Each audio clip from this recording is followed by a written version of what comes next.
하나님의 말씀 봅니다. 요한계시록 17장 1절부터 우리 6절에 있는 말씀까지 보겠습니다. 요한계시록 제17장 1절에서 6절입니다.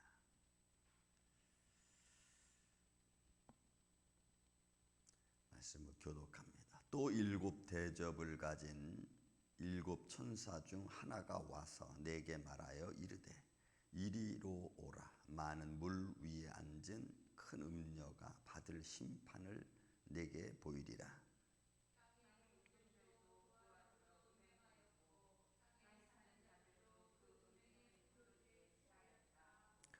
곧 성령으로 나를 데리고 광야로 가니라. 내가 보니 여자가 붉은 빛 짐승을 탔는데 그 짐승의 몸에 하나님을 모독하는 이름들이 가득하고 일곱 머리와 열 뿔이 있으며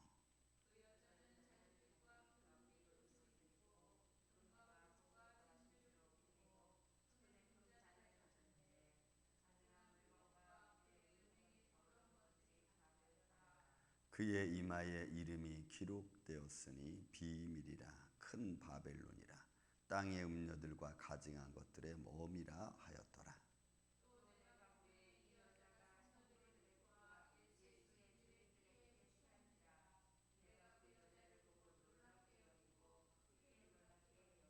아멘. 자, 거기까지 한번 보겠습니다.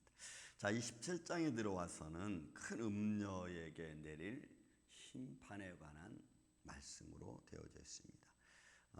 이 큰 음녀가 어떤 모습이고 또 여기 나오는 짐승의 모습이 앞에나 13장에 나와 있는 짐승의 모습과 너무 같은데 그 짐승을 조금 해석해 놓은 부분이 오늘 본문 이제 7절 이하에 있는 말씀으로 되어져 있습니다.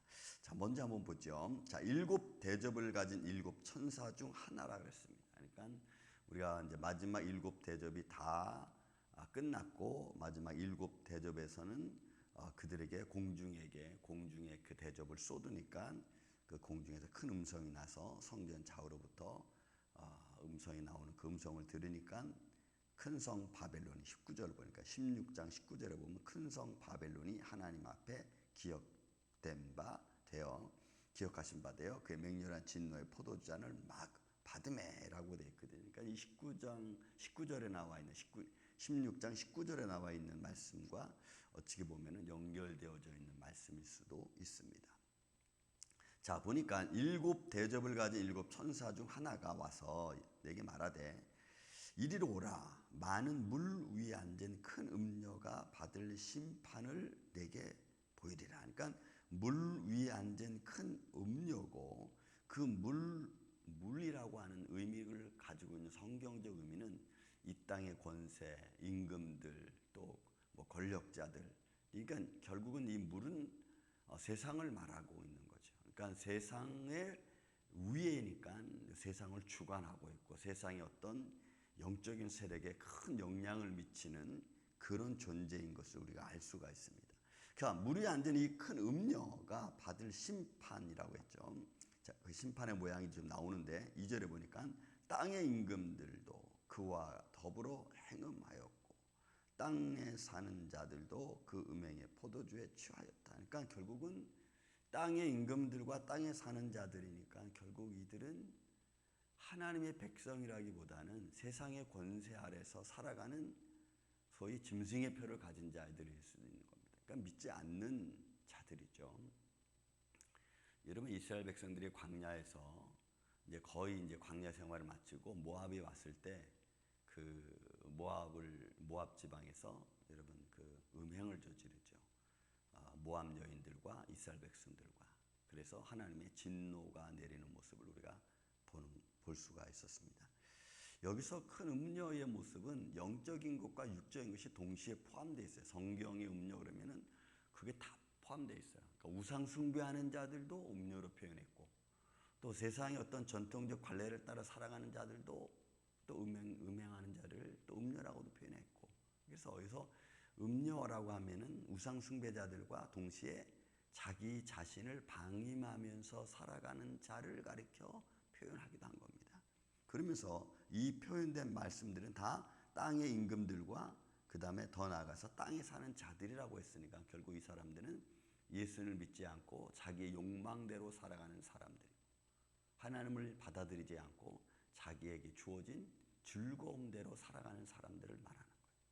그러니까 여러분 우리가 믿음을 가졌는데 그 믿음이 우리의 삶을 좀 통제할 수 있는 말씀의 믿음이 되어야 되는 줄로 믿습니다.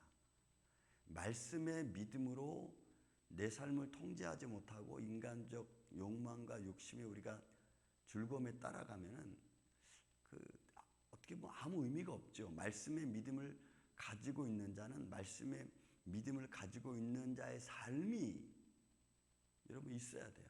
어제 제가 설교 중에 여러분 허드슨 테일러 그가 믿음에 성장한 모습 중에 하나 있잖아요. 포기라고 하는 것은 많은 것을 잃어버린 것이기도 하지만 동시에 또 많은 것을 얻는 것이기도 한 것입니다. 그러니까 우리가 뭘 잃었고 뭘 얻었는지를 우리가 알아야죠. 내가 포기한다면. 근데 내가 뭘 포기한지도 모르고 뭘 받은지도 모르고 뭘 잃어버린지도 모른다면 이건 조금 의미 없는 포기입니다. 내가 무언가를 내려놓는다면 왜 내려놨는지, 내려놓은 이유가 뭔지, 그래서 이걸 통해서 내가 무엇을 또 얻게 되는지 정도는 우리가 좀 깨닫고 알아야 좀 성숙해지지 않겠어요? 근데 그런 거를 우리가 감지하지 못하면 매일 육신적인 것에 우리가 시달릴 수밖에 없다는 거죠. 자, 그래서 이 땅에 사는 임금들과 땅에 사는 자들과 땅의 임금들이 이 음행의 포도주에 취하여서 그들의 정신없이 인간적, 육신적 즐거움에 살아가는 겁니다.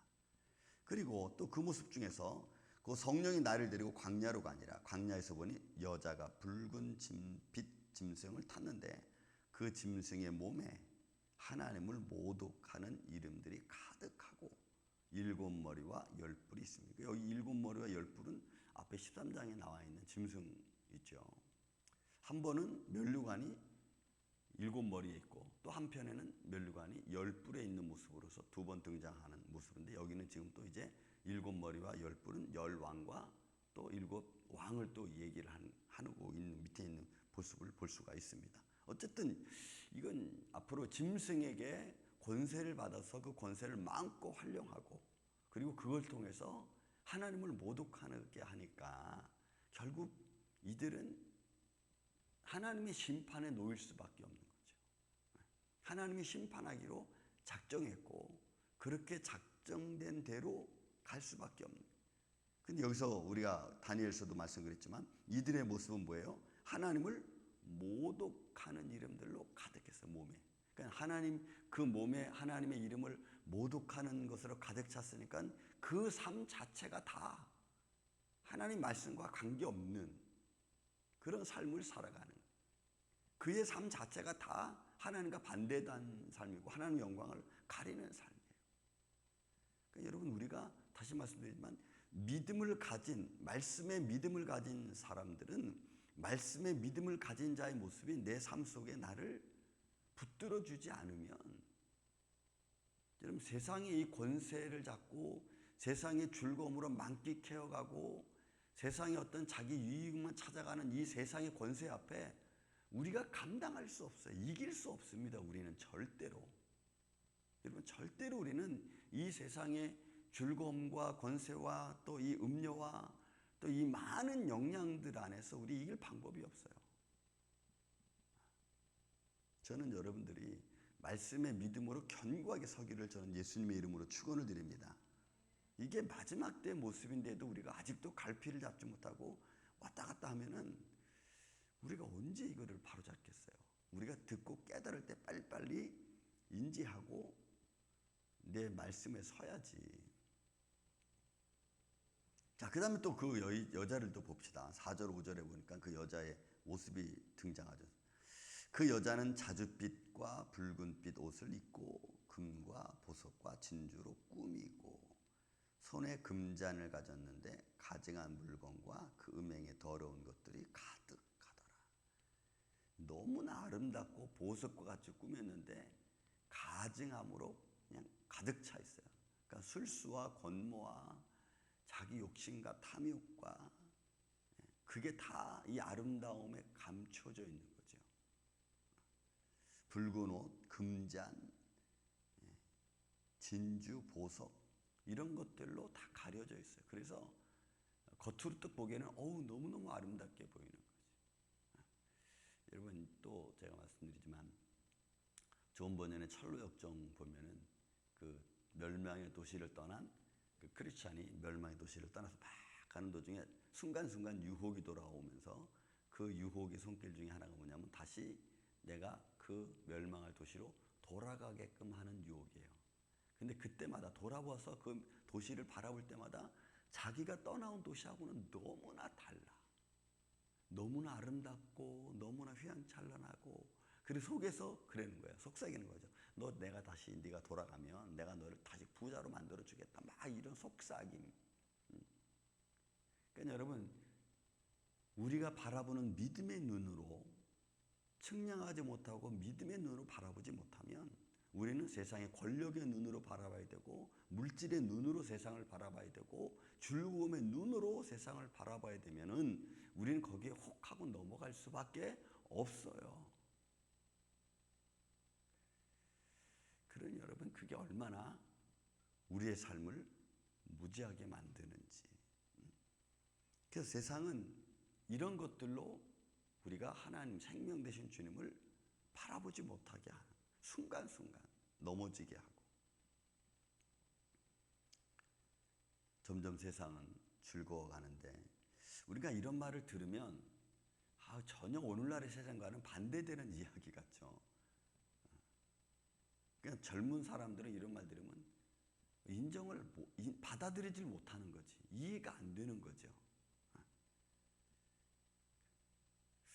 아름다움 속에 숨어있는 독가시 같은 거를 생활 속에서 좀 느껴야 되는데 그걸 느끼지 못하는. 다니엘서 9장 27절에도 보면은 가증한 물건으로 가득 찬 하나님을 방해하는 자들의 모습이, 이름을 모독하는 자들의 모습이 등장합니다. 또 5절 6절에 보니까 그 이마에 이름이 기록되었는데 그 비밀이라.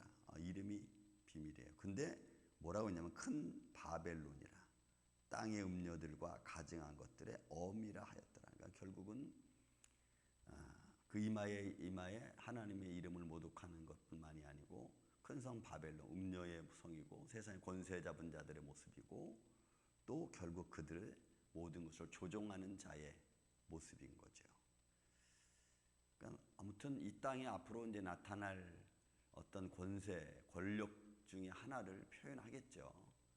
이런 권력을 가지고 휘두르고 권력에 만끽하고 이런 권력을 통해서 자기들의 욕심과 욕망을 취하고 이런 모습들이 뭐 지금도 어딘가에 있겠죠. 있지만 우리가 모르고 있을 뿐입니다.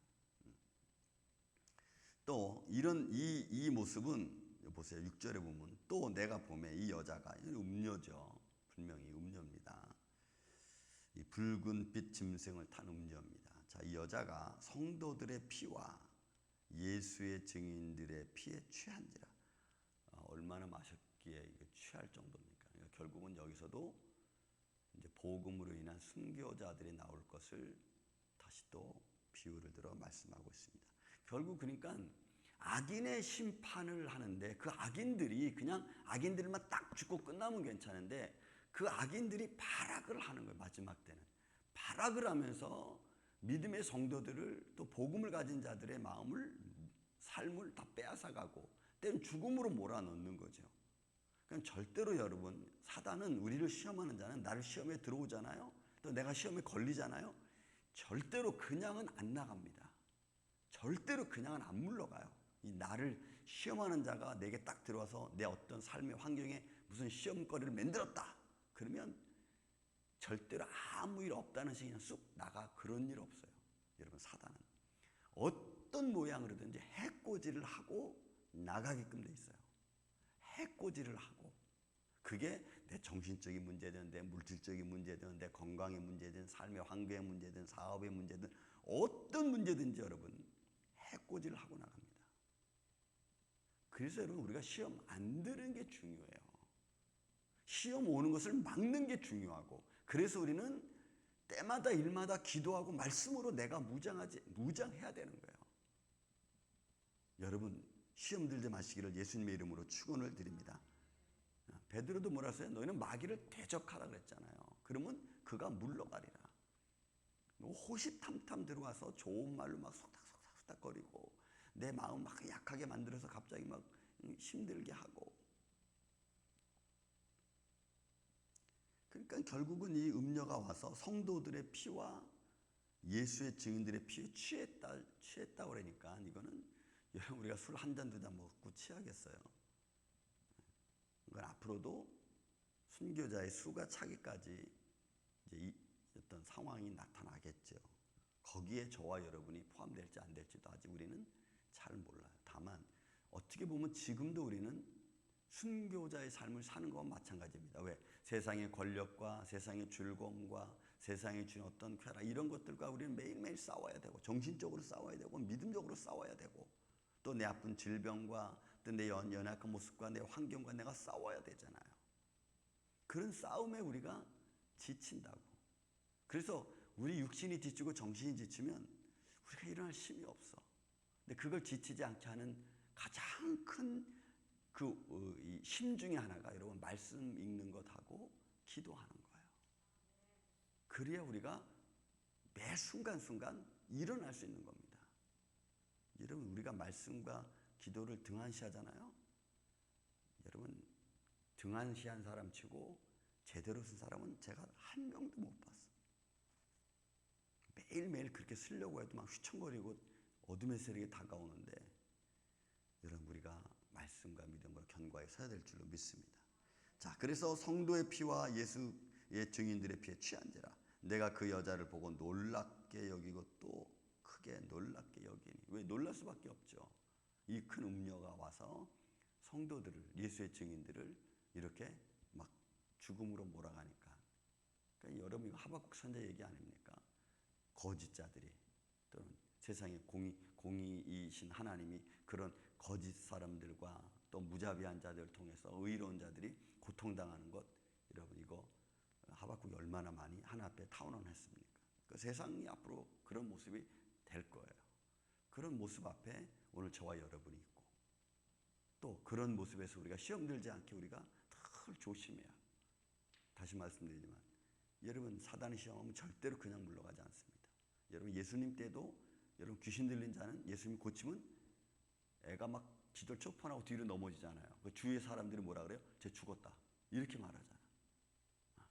그러니까 절대로 사단은 귀신은 절대로 그냥 나가지 않아요. 그런 해코지에서 여러분 우리가 믿음으로 담대하고 손해운하지 않고 최소한으로 내가 시험 들었다면 최소한으로 손해 안 나게끔 내 마음에 상처 안 가게끔 삶에 어려움이 없게끔 우리가 믿음으로 견고하게 서서 매일매일 승리해 나가는 이 아침에 저와 여러분이 되시기를 예수님의 이름으로 축원을 드립니다. 사랑과